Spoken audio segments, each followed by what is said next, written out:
ഉണ്ടാക്കിയത് ശരിയായിട്ട് തന്നെയാ. ഞാൻ മുമ്പും ക്യാരറ്റ് ഹൽവ ഉണ്ടാക്കിയിട്ടുണ്ട്. ഇന്ന് പക്ഷെ എന്ത് പറ്റിയോ? ചിലപ്പോ അങ്ങനെയാണ് മാഡം. നമ്മൾ ഉദ്ദേശിക്കുന്ന പോലെ ശരിയായെന്ന് വരത്തില്ല. അരവിന്ദ് സാർ അറിയാതിരുന്നത് ഭാഗ്യമായി, അല്ലെങ്കിൽ പോയി ചമ്മേണ്ടി വന്നനെ. ഹലോ.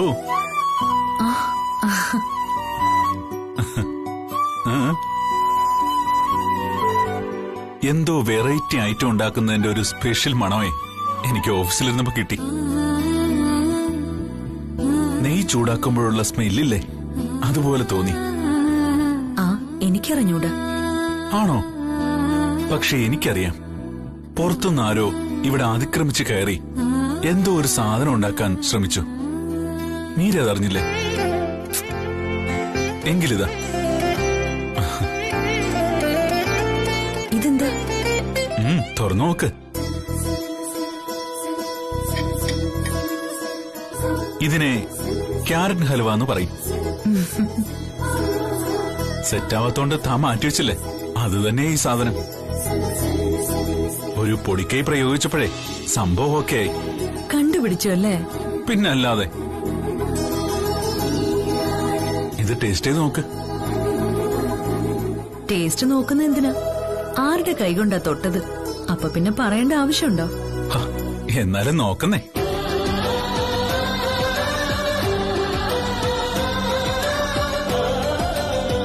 നേരത്തെ അച്ഛനെ ഹോസ്പിറ്റലിൽ കൊണ്ടുപോയാ മതിയായിരുന്നു. അച്ഛൻ എന്തൊക്കെയോ പറയുന്നുണ്ടല്ലോ. അച്ഛാ, അച്ഛാ, അച്ഛാ. മയക്കത്തില. അത് പറ്റില്ല, ഞാൻ വരാം. വേണ്ട, പോകണ്ട, അവിടെ നിൽക്കും, ഞാനും വരുന്നു. മോനെ, മുകുന്ദ.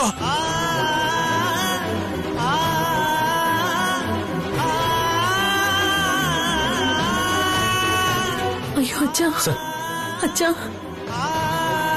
ചിത്തിര, ചോതി, വിശാഖം, അനിഴം. അനിഴം 2 നാഴികയും 3 വിനാഴികയും.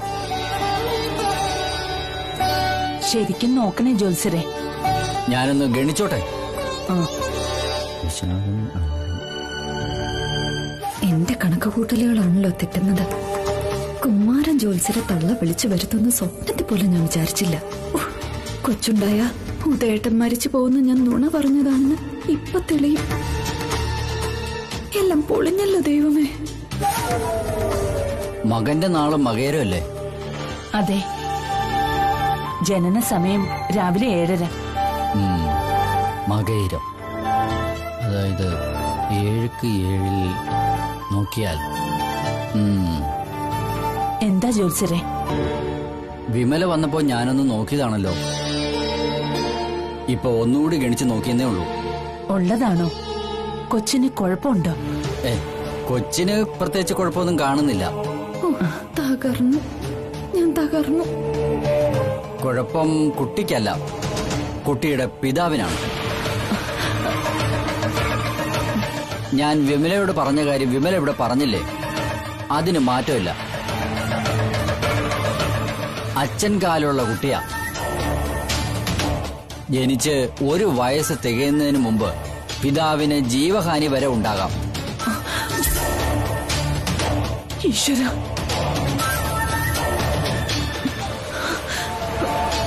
എന്ന് കരുതി ആശങ്കയ്ക്ക് വകയില്ല. പ്രതിവിധിയുണ്ട്. പ്രതിവിധി എന്ന് വെച്ചാ? പിതാവിന്റെ മരണം ഒഴിവാക്കാം ചില യാഗങ്ങളും ഹോമങ്ങളും ചെയ്യേണ്ടി വരും. എന്ത് വേണമെങ്കിലും ചെയ്യാം. എന്റെ മോന്റെ ജീവൻ ആപത്തൊന്നും വരാതിരുന്നാ മതി. പരിഹാരക്രിയകളുണ്ട്. മരണം ഞാൻ ഒഴിവാക്കി തരാം. ഭയപ്പെടാതിരുന്നാട്ടെ.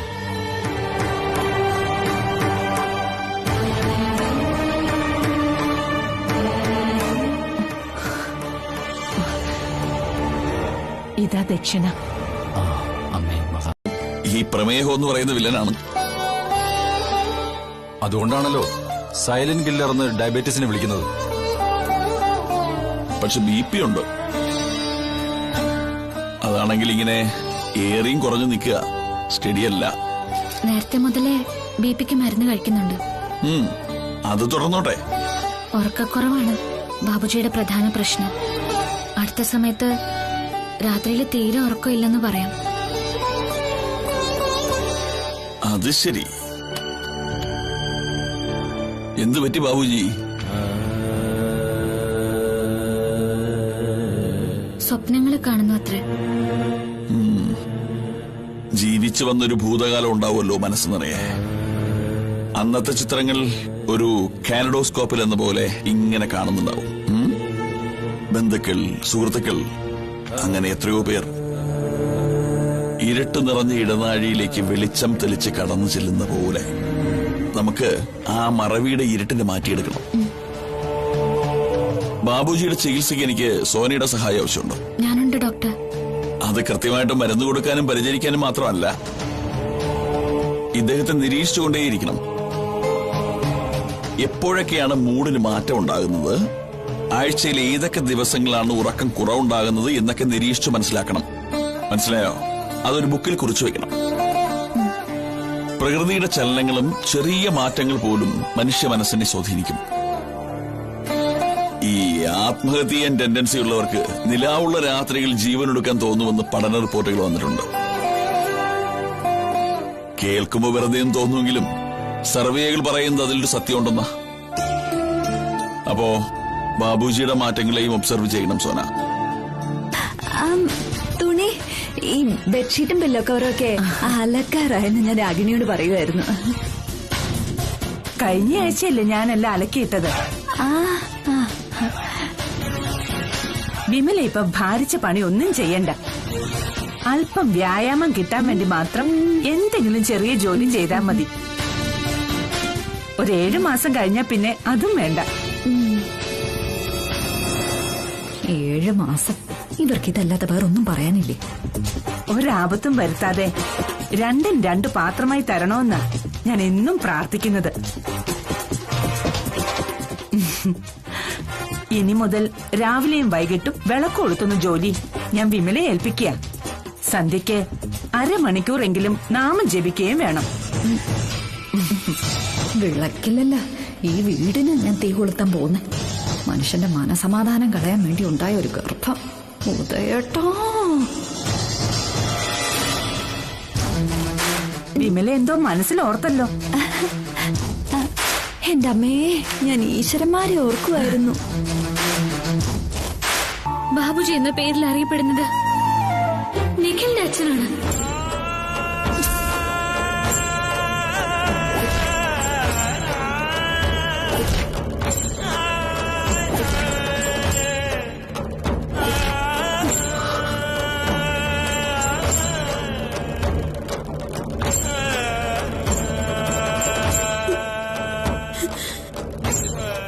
അമ്മേ,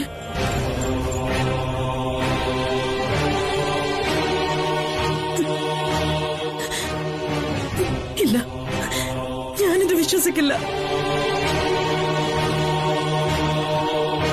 നിഖിലിനോ നിലയ്ക്കോ സാറിനോ അദ്ദേഹത്തെ കണ്ട തിരിച്ചറിയാനാവില്ല. പക്ഷേ ചേച്ചിക്ക് അറിയാൻ പറ്റുമല്ലോ.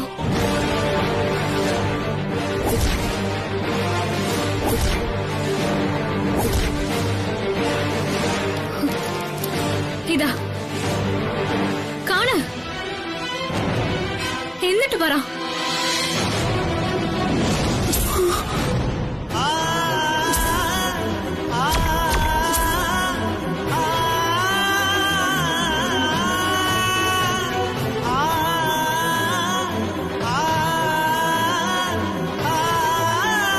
എവിടെ നോക്കട്ടെ?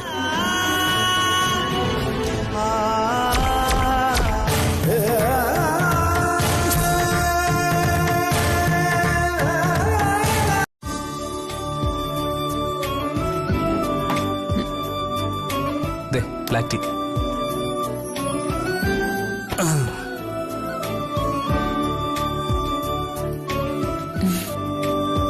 ഇത്ര പെട്ടെന്ന് നീ കട്ടൻ ചായ ഉണ്ടാക്കിയോ? അതെന്താ അത്ര വലിയ അധ്വാനമാണോ ബ്ലാക്ക് ടീ ഉണ്ടാക്കാൻ? അമ്മയുണ്ടായിരുന്നു അടുക്കളയില്. ഇതെന്തായാലും നീ ഉണ്ടാക്കിയതാന്ന് തോന്നുന്നില്ല. ഓ അമ്മയൊന്നുമല്ല, ഇതേ എന്റെ മേക്കിംഗ് തന്നെ. ആണുങ്ങളാവുമ്പോ കുറച്ച് കുക്കിംഗ് അറിഞ്ഞിരിക്കണം, അതൊരു അത്യാവശ്യം.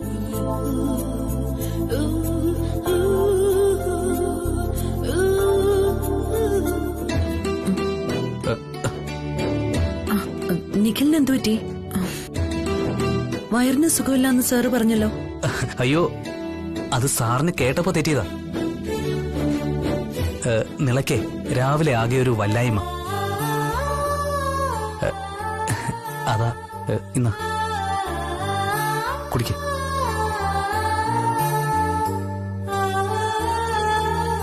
വേണ്ട. എന്തു പറ്റി മോളെ? എനിക്ക് ആകെ ഒരു മനം പുരട്ടില്ല. കിടക്കണോ? വേണ്ട, സാരല്ല. രാത്രി ശരിക്കും ഉറങ്ങാത്തോണ്ടായിരിക്കും. അതെന്താ രാത്രി ഉറങ്ങാതിരുന്ന്? പറഞ്ഞാ കേക്കണ്ടേ അമ്മേ, ഉറക്കം ഒഴിച്ചിരുന്ന് ഓവർ ടൈം വർക്കാ. കിടന്ന് ഉറങ്ങാൻ പറഞ്ഞാ കേക്കോ? നിനക്ക് അടിതരേണ്ടത്. അവളെ രാത്രിയിലിരുന്ന് ജോലി ചെയ്യാൻ സമ്മതിക്കരുത് നീ.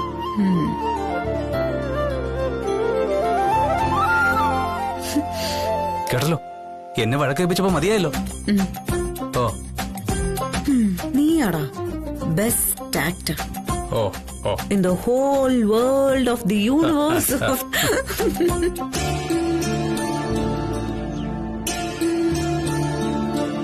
അച്ഛൻ അടുത്ത സമയത്ത് എങ്ങനെ നാട്ടിൽ പോയിരുന്നു? കഴിഞ്ഞ ആഴ്ച ഒരു വീട് വെഞ്ചരിക്കാൻ പോയി. നമ്മുടെ പാലത്തുംപാട്ട് ജോയിക്കുട്ടിയുടെ കൊച്ചുമോന്റെ വീട്. ഇപ്പോഴത്തെ പിള്ളേരെ ഒന്നും എനിക്ക് അറിയില്ല അച്ഛോ. നാട്ടിൽ നിന്ന് പോന്നിട്ട് എത്ര കൊല്ലമായി? ആണ്ടിലൊരിക്കൽ ഞങ്ങളുടെ തറവാടിന്റെ കുടുംബയോഗത്തിന് പോകും. അത് ഓരോ വർഷവും ഓരോ കുടുംബാംഗത്തിന്റെ വീട്ടിലായിരിക്കും. ആ നാടാകെ ഒരുപാട് മാറിപ്പോയി എന്റെ ക്ലാരമേ. അത് ശരിയാ. സിറ്റി നാട്ടുമ്പുറവും തമ്മി ഇപ്പൊ വലിയ വ്യത്യാസം ഇല്ലല്ലോ. എല്ലായിടത്തും ഇന്റർനെറ്റ് കഫേയും ബ്യൂട്ടി പാർലറും ഒക്കെ ഉണ്ട്. ആ നമ്മുടെ സീതത്തോട്ടി താമസിക്കുന്ന മോളമ്മയില്ലേ, ഈയിടെ വിളിച്ചപ്പോ പറയാ വൈകിട്ടത്തേക്ക് അൽഫാം ചിക്കനും ഫ്രൈഡ് റൈസും ഹോട്ടലിൽ നിന്ന് ഓർഡർ ചെയ്തിരിക്കുകയാണെന്ന്. പണ്ട് കറണ്ട് പോലും ഇല്ലാതിരുന്ന സ്ഥലവാ ഈ സീതത്തോട്. സത്യത്തിൽ ക്ലാരമ്മ എന്തിനാ ഇവിടെ ഈ ഫ്ലാറ്റിൽ ഒറ്റയ്ക്ക് താമസിക്കുന്നത്? മക്കളെ എനിക്കായിട്ട് വാങ്ങിച്ച ഫ്ലാറ്റ് അച്ചു. ആൾതാമസം ഇല്ലെങ്കിലേ പൊടി പിടിച്ച് നാശമായി പോകും. വാടകയ്ക്ക് കൊടുക്കാനായിട്ടോട്ട് തോന്നുന്നുമില്ല. ക്ലാരമ്മ ഇവിടെ ഉള്ളത് ഞങ്ങളുടെ പള്ളി കമ്മിറ്റിക്കാർക്ക് വളരെ ഒരു ആശ്വാസമാണ്. കാരുണ്യ പ്രവർത്തനങ്ങൾക്കായി ഒരുപാട് പണമല്ലേ തന്ന് സഹായിക്കുന്നത്, അതും മറ്റാരും അറിയാതെ. സാധുക്കളെ സഹായിക്കുന്നത് ദൈവസേവയായിട്ടാച്ചോ ഞാൻ കാണുന്നത്. പിന്നെ അതിനെന്തിനാ ഒരു പബ്ലിസിറ്റി? പിന്നെ ഒറ്റയ്ക്കാണെന്നൊരു തോന്നലും എനിക്കില്ല.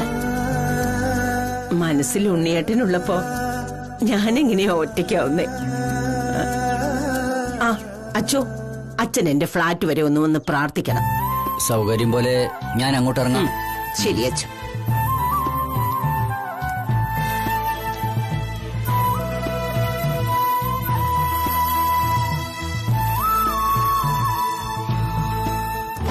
അമ്മാവാ, എന്തു പറ്റി അമ്മാവാ? അമ്മാവാ, അമ്മാവാ കണ്ണുറക്ക്. ഈ അമ്മാവനെ ഇവിടെ കണ്ടിട്ടുണ്ടല്ലോ. അമ്മാവാ, അമ്മാവാ കണ്ണുറക്ക്. ഇവിടെ കുറച്ച് വെള്ളം ഒഴിക്കടാ. അമ്മാവാ, അമ്മാവാ കണ്ണുറക്ക്. അമ്മാവാ, അമ്മാവോ എണീക്കമ്മാവാ. അമ്മാവാ കണ്ണുറക്ക അമ്മാവാ. അമ്മാവാ, അമ്മാവാ, അയ്യോ അമ്മാവാ, അമ്മാവാ. ഉണ്ണിയേട്ടാ, ഉണ്ണിയേട്ടാ, ഉണ്ണിയേട്ടാ, കർത്താവേ ഇത് എന്തു പറ്റി? കണ്ണു തുറക്കുണ്ണിയേട്ടാ, എന്താ പറ്റിയ മക്കളെ? കുറച്ച് വെള്ളം വേണമെന്ന് പറഞ്ഞു വന്നതാ. വെള്ളം എടുത്തോണ്ട് വന്നപ്പോഴത്തേക്ക് കുഴഞ്ഞു വന്നു. ഉണ്ണിയേട്ടാ, ഉണ്ണിയേട്ടാ, അയ്യോ ഉണ്ണിയേട്ടാ, കണ്ണു തുറക്കുണ്ണിയേട്ടാ, ഇച്ചിരി വെള്ളം ഒഴിച്ച മക്കളെ. ഉണ്ണിയേട്ടാ, ഉണ്ണിയേട്ടാ.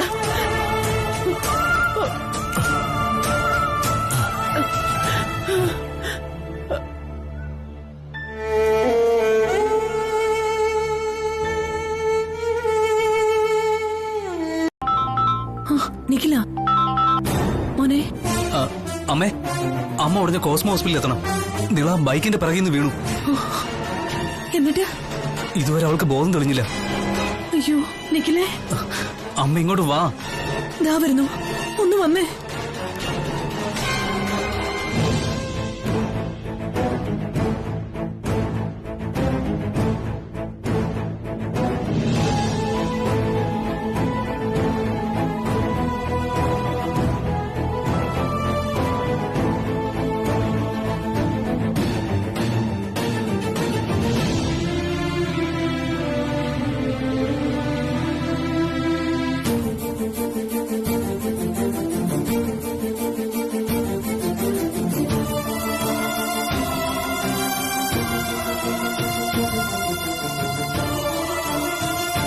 ഇയാളുടെ ഹസ്ബൻഡിനെ വിളിക്കൂ.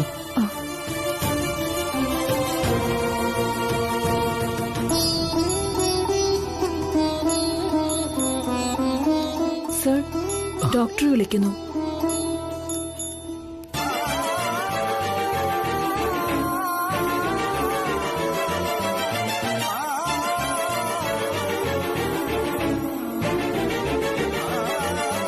വൈഫ് ഒന്ന് കണ്ണു തുറന്നു. നിങ്ങളൊന്ന് വിളിച്ചു നോക്കൂ. നില നില നില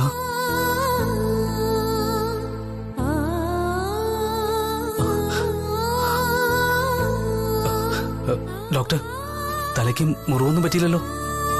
ഹെൽമെറ്റ് ഉണ്ടായിരുന്നതുകൊണ്ട് വലിയൊരു അപകടത്തിൽ നിന്ന് രക്ഷപ്പെട്ടു.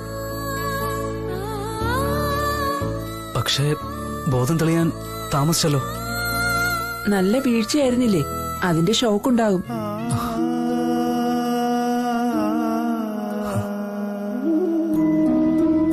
ഇപ്പൊ നിനക്ക് കുഴപ്പമൊന്നുമില്ലല്ലോ?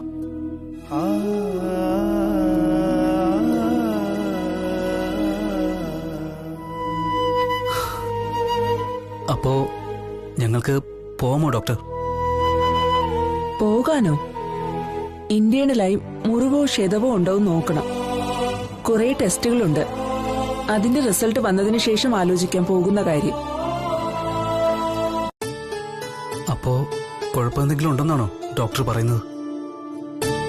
റിസൾട്ടുകൾ വന്നതിന് ശേഷമേ അത് പറയാൻ പറ്റൂ. ഏതായാലും നിങ്ങൾ വെയിറ്റ് ചെയ്യൂ.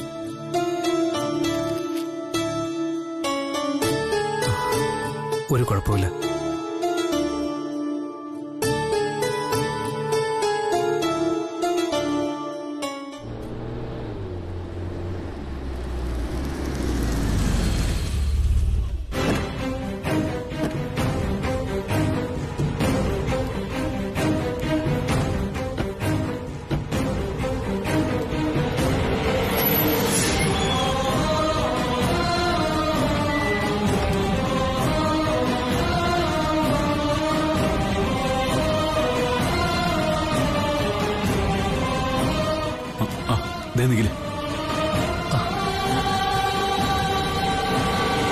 മോനെ, എന്താ പറ്റിയത്?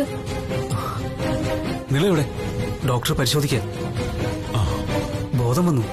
എന്താ സംഭവിച്ചത്? ബൈക്ക് സ്കിഡ് ചെയ്തോ? അതെവിടെങ്കിലും തട്ടിയോ? ഇല്ല, നില പിൻസീറ്റിൽ നിന്ന് തനിയെ റോഡിലേക്ക് വീഴുകയായിരുന്നു. നീ നല്ല സ്പീഡിൽ ബൈക്ക് ഓടിച്ചു കാണും, അല്ലെങ്കിൽ പെട്ടെന്ന് ബ്രേക്ക് ഇട്ടിട്ടുണ്ടാവും. നിന്റെ അശ്രദ്ധയാ എല്ലാത്തിനും കാരണം. അമ്മയെ ഓവർ സ്പീഡ് ആയിരുന്നില്ല. പിന്നെ എങ്ങനെ അപകടം സംഭവിച്ചു എന്നാ? റോഡിൽ ഏത് സമയത്ത് ആക്സിഡന്റ് ഉണ്ടാവാം മീര. നമ്മൾ ശ്രദ്ധിച്ചാലും അപകടം സംഭവിക്കാം. നിങ്ങളെ ബാക്ക് സീറ്റിലുള്ളപ്പോ നിങ്ങൾ കെയർലെസ് ആയി വണ്ടി ഓടിക്കില്ലല്ലോ. നിലയ്ക്ക് കുഴപ്പമൊന്നുമില്ലല്ലോ? സത്യം പറയടാ. പ്രശ്നമായിട്ടൊന്നും ഇല്ലമ്മേ. ഞാനിപ്പോ കയറി കണ്ടതേ ഉള്ളൂ. ഒന്ന് അന്വേഷിക്കോ? എക്സ്ക്യൂസ് മീ സർ, ഡോക്ടർ വിളിക്കുന്നു. അമ്മേ വാ.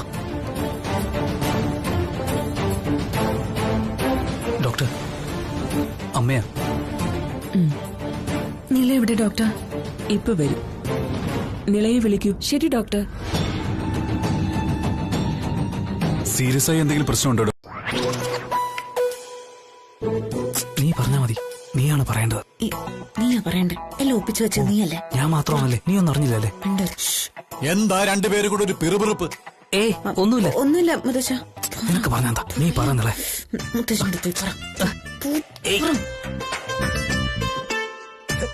ഞാനെന്താ പറയേണ്ടത്? എന്ത് പറയാനെന്നോ? നീ പറ. മുത്തശ്ശനോട് പറയാൻ പറമേ.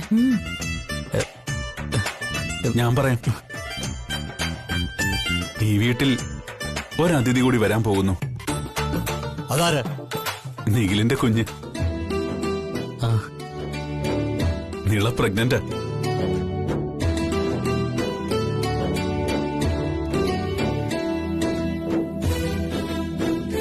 വഴിയിൽ വെച്ച് മോൾക്ക് സുഖമില്ലാതെ വന്നു. ആശുപത്രിയിൽ പോയപ്പോഴാ ഡോക്ടർ പറഞ്ഞത് നിലയ്ക്ക് വിശേഷമുണ്ടെന്ന്.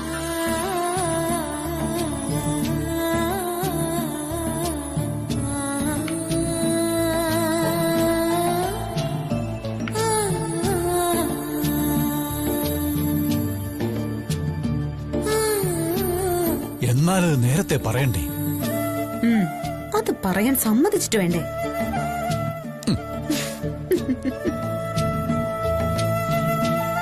ഗുഡ്. Thank you.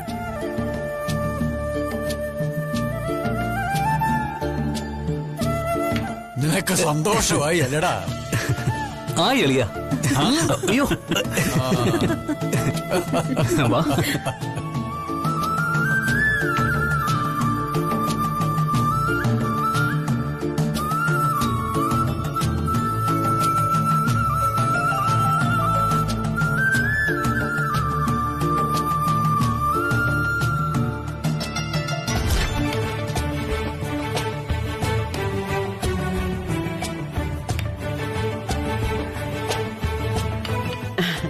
ദാ, ഇതൊന്ന് കുടിച്ചാട്ടെ. ആ,